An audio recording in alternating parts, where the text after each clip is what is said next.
Hi, my name is Dr. Kenya Leon, and in today's video, I want to do an overview of how to get into dental school. This is going to be a very beginner-friendly, just like you're in high school, you're thinking about it, or you're thinking of doing a career change and you don't even know where to start. This is going to be the video that I wish I had when I was applying to dental school, because I get it. It can be really overwhelming, and there's so many parts to it. So I just want to make a video in reference. I do get this question all the time of how do I even start? So this is going to be the video for you. So just to tell you a little bit about myself, I graduated last year, 2025, and I graduated from the University of the Pacific, which is a school in San Francisco, and it is a 3-year school. I applied to dental school back in 2021, and then I started dental school in 2022 and graduated in 2025. I did not have a traditional path of from high school to undergrad to dental school. I went from high school to joining the Navy to being a dental assistant, and then I started pursuing a business degree, and then I decided I wanted to pursue dentistry. So I did a complete change. So I am a non-traditional student, but there is absolutely no right or wrong. I have met a lot of students that went straight from high school to undergrad to dental school, and if that's what you're planning to do, that's perfectly fine too. So let's get a little bit into the application process, or before the application process. So the very first thing, in my opinion, that you should do is you should go shadow a dentist, especially if you have no one in your family that's been a dentist, which that was my case as well. No one in my family had been a dentist. I didn't know any dentist growing up, but I was a dental assistant, so that's kind of how I got my experience of dentistry. But if you have no experience of dentistry at all, it is super important that you shadow a dentist just to make sure that it is something that you'd be open to. You'll get to see a day-to-day life of what it would be like to work as a dentist. And then this is going to be super helpful for your application, because you do need a certain amount of shadow hours. I believe they don't say exactly how many shadow hours you need. I would recommend to have at least 100 shadow hours, and it'd be perfect if you can go to different dentists, because different dentists do things differently. And then there's also specialty, there's endodontics, there's oral surgery, which oral surgeons are dentists that focus on removing teeth or doing surgery in the mouth. And then endodontists are dentists that perform root canals. Then there's pediatric dentists that only see little kids. So there's a lot of different offices that you could go shadow. And how do you do this? So you just have to reach out. I have had people reach out to me directly through social media, and I've had people come shadow me in my office. And then the other way is, if you have a dentist that you go to for your regular checkups, you could always ask them if you can shadow, and I'm sure they'd be more than happy to help.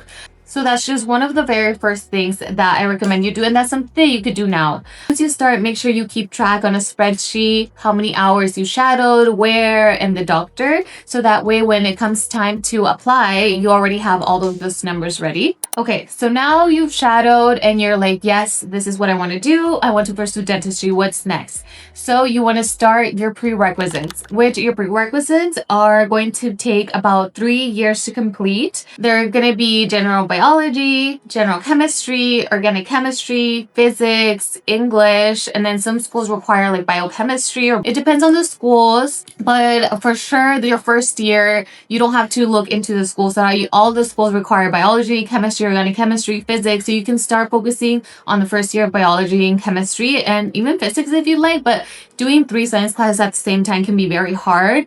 So I would say maybe focus on biology and chemistry first. And then, of course, it is very competitive to get into dental school. So you want to make sure that you're taking these classes and putting in all of your effort. You really don't want to have a low GPA, because then that could hinder your process a little bit. So you want to make sure you take these classes super seriously and try your best to get good grades. But also, let's say you take your first set of classes and you don't do well, which is exactly what happened with me. As long as you improve, that is what matters. Consistency matters, because they ideally want to see A's and B's in those classes. But again, as long as you show improvement, or if you need to retake a class, you retake that class to get a better grade, it's going to be a lot better for your application than if you just have a C and you never tried to improve it. So like I mentioned, just try your best, take challenging courses, but make sure, like I said, like don't take 3 science classes at the same time if you don't think you'll be able to get good grades. If you need to split them up and do do 2 at a time, 1 at a time, whatever works best for you. But if you do 1 at a time, then it might take you longer. I did take 3 science classes at the time, but I was putting in so much work, and it was also because I just wanted to apply to dental school the soonest possible. It took me 3 years to complete all the prerequisites and apply to dental school. And then also the good part is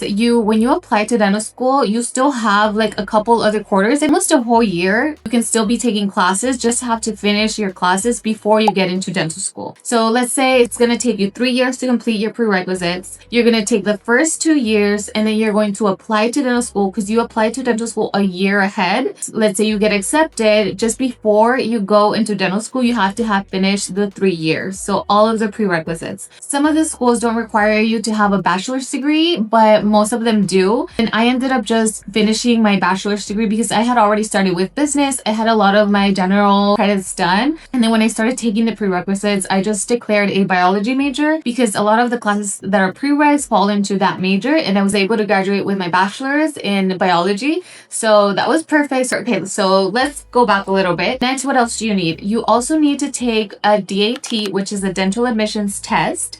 And this test basically covers a lot of your undergrad subjects. Most people take it their junior year or right before they're going to apply to dental school because you want to already have your score for when you apply to dental school. You want your whole application to be complete.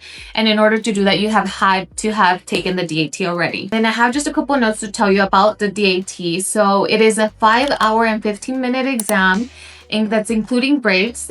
And it's going to be composed of 4 major sections, which is going to be natural sciences, which is like the biology, chemistry, and organic chemistry. And then it's also going to have perceptual ability, which this is kind of hard to explain, but it's kind of like a puzzle. You have to like kind of imagine shapes and how would this shape go into here. And I think that just goes into like attention to detail. And then it also has a reading comprehension and a quantitative reasoning, which is like math. Total test time is 4 hours and 15 minutes, and then you have an optional 30-minute break. And then I believe the scoring system has changed. When I took it, it was on like a 0 to 30 grade scale, and I think now the numbers are different, but the average was like an 18, and then of course ideally you'd want to have like a 20 and above. I ended up having a 19, and I still got into 6 dental schools. So again, just like GPA and the DAT, all these numbers are just part of the application process, but they aren't the end all be all. Your story is also super important, which I'll get to in a little bit. But before you start taking your DAT, you're going to want to prepare for like at least 2 months. People even do 3 months. And this is as if you were taking a class at school. And I would say maybe take 2 classes and then study for the DAT. And it's definitely something you're going to want to be very committed to because there's going to be a lot of questions. I use DAT Bootcamp. There's other ones, but honestly, everybody uses DAT Bootcamp and they're so great. Like they really prepare you. They have a schedule of how to study and everything. I do recommend them. I also have another video that I share more of how I studied for the DAT if you want to go and check that out. And then just going back a little bit to shadowing and then taking your classes, you're going to want to make good connections with the dentist and with some teachers because you are going to need letters of recommendations. And so the only way to get those letters is to make sure that you make connections with a professor and with a dentist because these letters are going to be very important and are going to go in your application. You are going to need at least 3 letters of recommendations. You're going to need 2 from science professors. So it can't be just any professor. It has to be science professors, and then 1 from a dentist or a mentor. Another thing that's important is extracurricular activities. This could be things like joining a club, or if you do something at your church, if you research, if you volunteer, any healthcare related experiences. All of these things you're going to want to put into your application. And so what your application is just kind of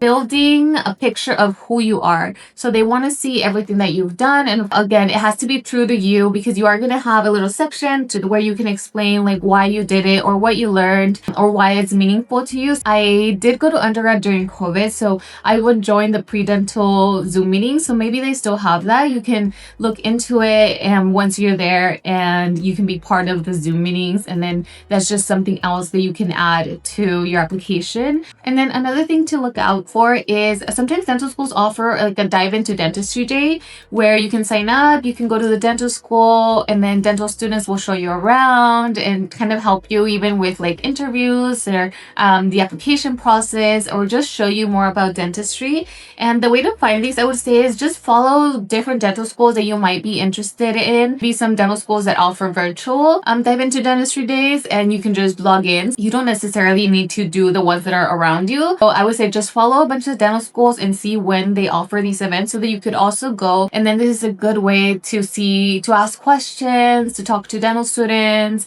to get to know about that school. You can add those to your application to strengthen your application. Okay, the next thing you want to be working on, say in January, you want to start working on your personal statement. And for your personal statement, it really has to be why dentistry. Share a story of something impactful that happened that made you choose dentistry. And then here you want to really share about you. I really think that your personal statement is what's going to set you apart from someone else. So you really want it to be unique, and you can't just sit down, write your personal statement, and then you're done. I do think that you need to revise it a couple times, send it to people, have people put input into it. I hate writing, and I feel like this was one of the things that I dreaded the most. But I took my time. I started early. I wrote several different versions, and then I sent it to some friends, and that's how I kind of over the months I completed my personal statement. But again, this one you really want to take your time in, because it's going to be very important. Because let's say if you have low grades or a low DAT score, they want to know about you. Like, why should they accept you into this dental school? What are you going to bring? Like, your experiences. You want to be a well-rounded person, and I think that this is really going to help, especially if you have lower scores. Okay, so you're all ready to apply, and again, you're gonna apply a year before you want to go to dental school. And so, okay, it's June. You're ready to apply. You already have everything. You have 100 shadowing hours. You have 100 hours of volunteering. You have your DAT. You already took it. You have your scores. You have your letters of recommendation. You completed most of your prerequisites, and it's time to apply. So you're going to apply via the ATSIS website, and you're going to start putting in all of your numbers, and they do a soft open, I believe like 2 weeks before, where you can start inputting all of your information, so that way when the application process opens, that day you can submit your application. And I would say that's the goal, because dental schools have what's called the rolling admissions, and so they have the first applications they come or the first that they see, and then the later you apply, you still of course have a chance to get into dental school. You kind of have to wait longer to get accepted. The first acceptance, I believe, is December 15. But before that, you do interviews. I applied early in June when the application process opened, and then I started getting interviews, I believe, in September maybe. I have another video where I talk about the exact dates. I'll also link it. Once you start getting the interviews, most of them are in person, so you are going to have to travel. Back when I applied, it was during COVID, so schools offered Zoom. But I do think it would be best to, if you can, to go in person, just because I feel like you get more of a feel. You get to explore the campus and see like the vibe of the city, especially if it's somewhere that you've never been. And so at these interviews, once you go to the interviews, all the schools are different, but most of them will ask you why dentistry, why that school, ethical questions. Some of them have little scenarios where you have to act out. So you definitely want to prepare for those. And then after the interviews, then you have to wait for decision day, which I believe it's December 15. And then that's when the first set of acceptances go out.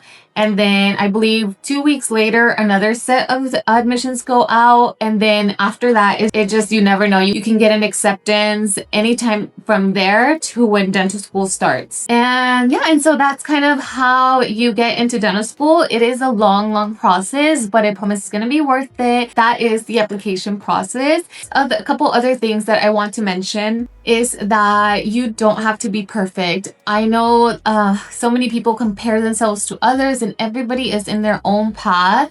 Your path is not going to be the same as someone else's. Also, remember, you don't know what's going on behind the scenes. Someone might seem like they have it all together, but you never know. So please don't compare yourself to others. I know it can be easy, and especially when you want to ask others, oh, what was your exam? What was your GPA? Just focus on you. That's what I would say. Like, just focus on you, focus on you as a person, and just be the best person that you can be, and put that in your application. Show that you're kind, empathetic, and that's going to go a long way. And consistency also matters so much. Again, what I mentioned earlier about the grades, if you start off and kind of are not doing great, as long as you show improvement, that is going to be more important than those bad grades that you got at the beginning. And then also, it only takes one acceptance, so apply to as many schools as you can. I believe if you work really hard, you're going to get it. But if you don't, again, it's not the end of the world. You can always reapply next year. I met a couple people in dental school that they did have to reapply a couple times,